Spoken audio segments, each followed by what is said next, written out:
आज मैं आपको एक ऐसी कहानी सुनाने जा रहा हूं जिसे सुनने के बाद आप महसूस करेंगे कि असली डर भूत प्रेत नहीं बल्कि इंसान के अंदर छिपा होता है। ये कहानी कोई आम कहानी नहीं है जिसमें कोई पुरानी हवेली हो, कोई चीखने चिल्लाने वाली आत्मा हो।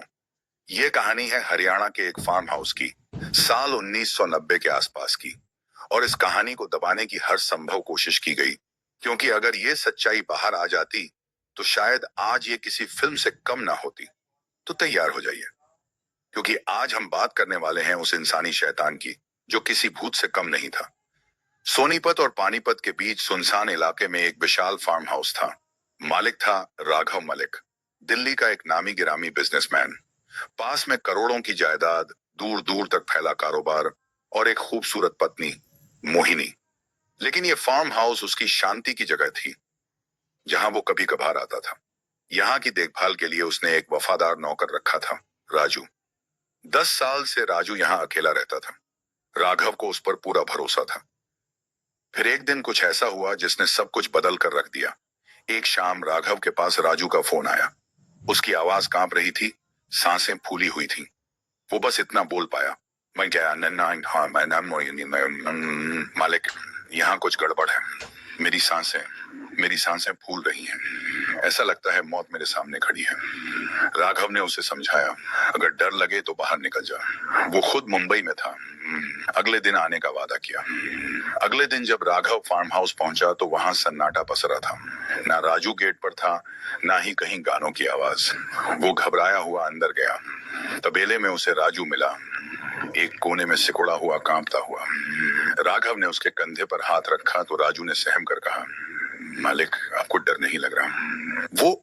वो आपके पीछे खड़ा है। राघव ने पीछे देखा, वहां कोई नहीं था। राजू ने बताना शुरू किया, कल शाम जब मैं सामान लेकर लौट रहा था, अंधेरा हो चुका था। गेट खोलते ही मुझे लगा मैं अकेला नहीं हूं, कोई मेरे साथ कदम मिलाकर चल रहा है। मैंने सोचा मेरा वहम है। खाना बनाया, टेबल पर बैठा ही था कि खिड़की के बाहर एक चेहरा था। मुझे घूर रहा था, हंस रहा था। जैसे ही मैंने ध्यान से देखा, वो गायब हो गया। डर के मारे मैं बाहर हाथ धोने गया। खेत के अंदर से आवाजें आ रही थीं, कोई भटक रहा था। जैसे ही मैंने खेत की लाइट ऑन करनी चाहिए, पूरे फार्म हाउस की बत्ती गुल हो गई। रात के 9 बज गए थे। फिर मैंने इमरजेंसी लाइट ऑन की। उसी रोशनी में मैंने उसे देखा। मेरे बगल में एक औरत खड़ी थी, लंबी, काली, और उसका उसका सिर नहीं था। मैं वहीं सब छोड़कर भागा और पूरी रात तबेले में कटवाई। राघव ने उसे बचकाना कहा, समझाया कि ये सब उसका वहम है। वो खुद घर के अंदर सोने चला गया। लेकिन राघव के साथ भी वही हुआ। जैसे ही वो सोने को हुआ, दरवाजा खुलने की आवाज आई, फिर कांच टूटने की। वो बाहर निकला तो एक परछाई उसके सामने से भागी। उसने लाइट और और नन की। कोई नहीं था। लाइट ऑफ करते ही किसी के हंसने की आवाज। उसने फिर लाइट वन की, फिर कोई नहीं। ये सिलसिला चलता रहा। फिर अचानक बत्ती गुल हो गई। उसे याद आया रात के 9 बज चुके थे। अब वो अंधेरे में अकेला था। डरा हुआ वो तबेले की तरफ भागा, लेकिन राजू वहां नहीं था। अब वो समझ गया था,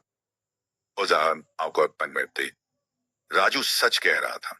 अब उसकी जान बचाने की एक ही रास्ता था, गाड़ी। वो गाड़ी के पास भागा, लेकिन चाबी नहीं थी। चाबी चाबी तो उसके बेडरूम में साइड टेबल पर थी। अब उसे उसी घर में वापस जाना था जहां कोई ना कोई मंडरा रहा था। हिम्मत करके वो अंदर घुसा, खुद को समझाते हुए कि ये सब उसका वहम है। वो बेडरूम तक गया और चाबी उठाई। अब वो बाहर निकल ही रहा था कि किचन से आवाज आई।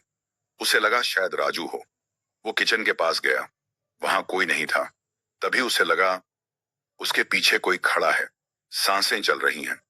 वो पलटा और उसके सामने एक आदमी खड़ा था। अगले ही पल राघव का दिल बैठ गया और वो बेहोश होकर गिर पड़ा। जब उसे होश आया तो उसकी नजर अपनी कलाई पर लगी घड़ी पर पड़ी। रात के 2:50 बज रहे थे और उसके सामने एक शख्स फोन पर बात कर रहा था। उसने सुना, हाँ मैडम, मैं उन्हें बेहोश ही कर पाया, दिल का दौरा नहीं पड़ा। अगर आप कहें तो अभी इन्हें खेत में दफना दूं। राघव की रूह कांप गई। वो ये आवाज पहचान गया था। ये राजू था। राघव ने घड़ी पर नजरें गड़ा दी। बस 10 मिनट, फिर बिजली आएगी। उसने इंतजार किया। ठीक 3 बजे लाइट आई और राघव ने झपट्टा मारकर किचन से चाकू उठाया और राजू की गर्दन पर रख दिया। कौन है तू? किसके कहने पर यह सब कर रहा है? राजू पलटा और उसकी आंखों में डर था। उसी वक्त राजू का फोन बजा। स्क्रीन पर नाम था मोहिनी मैडम, राघव की पत्नी। राघव ने फोन स्पीकर पर लगाने का इशारा किया। दूसरी तरफ से मोहिनी की आवाज आई।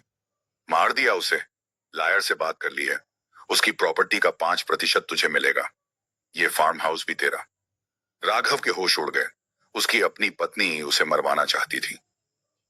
राघव ने चाकू राजू की गर्दन पर रखे हुए ही कहा, मोहिनी, मैं यही हूं, तुम्हें प्रॉपर्टी चाहिए तो आओ, होने दे दूंगा।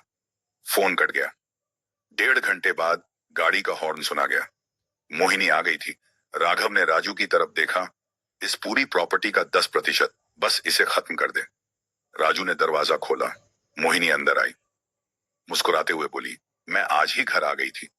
राघव ने कहा, ठीक है, मैं आज ही घर आ गया था।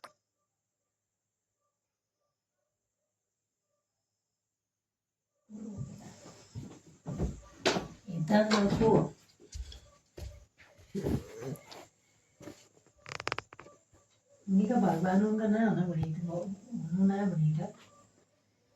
Bani को जानती मोहिनी के गिरते ही राघव बोला, याद है राजू, मैंने कहा था ना, उस गया बचा रहा था ना, मुझे 2 दिन में एक जरूरी काम था यहाँ। दरअसल मैंने ये फार्म हाउस 1 हफ्ते पहले ही बेच दिया था। ये अब मेरा नहीं है।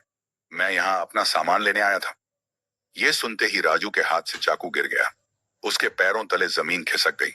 उसने अपना सिर पकड़ लिया। 10 साल मैं आपका वफादार रहा और आज 5-10% के लालच में मैंने आपके साथ गद्दारी की। मैंने आपकी पत्नी को मार डाला। अब मैं क्या करूंगा? राघव ने उसकी तरफ एक बार भी नहीं देखा। वो बस अपनी गाड़ी की तरफ बढ़ गया। वाह साहब। दरवाजा खोला और बिना पीछे मुड़े दिल्ली के लिए निकल गया। कुछ दिनों बाद खबर आई कि एक नौकर ने अपने मालिक की पत्नी की उसके ही फार्म हाउस में चाकू मारकर हत्या कर दी। लोग कहते हैं उनके अवैध संबंध थे और गिल्ट में आकर नौकर ने खुदकुशी कर ली। सबको राघव पर तरस आया, लेकिन सच्चाई किसी को पता नहीं चली। वो सच्चाई जिसमें भूत नहीं, किसी सौदे बल्कि इंसानी लालच और साजिश का शैतान था। यह कहानी आपको सोचने पर मजबूर कर देगी कि असली डर किस चीज का है, भूतों का या फिर उस इंसान का जो मुस्कुराते हुए आपकी मौत की साजिश रच रहा है। लालच में शक्कर की तरह रखना, वरना यह जहर बन जाता है।